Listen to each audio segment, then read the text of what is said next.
जब भाई के बहन के यहाँ बियाह पड़ल तो भाई जाने बहन के इमली घोटावे कहले इमली खियावे न किलो 2-4 किलो इमली खा लो सेब खियावे न संतरा खियावे न भाई जनवा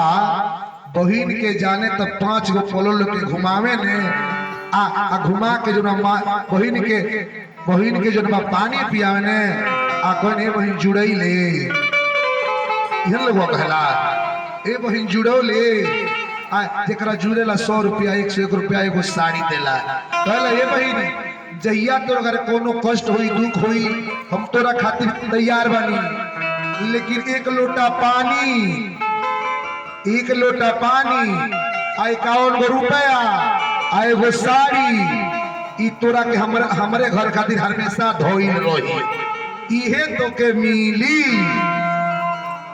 101 रुपया चाहे 51 गो रुपया 1 लोटा पानी आ पहिने के एगो साड़ी ई तोरा के हमेशा ई मिली इस समझ में बतिया हमार भाई कहे ने 1 लोटा पानी 100 गो रुपया एगो पहिने के लूगा साड़ी ई तोरा के हमेशा ई मिली जबले तोर भाई रही तबले एकर बिना तोर कार नहीं बिगड़ी देखे कहला ई मिली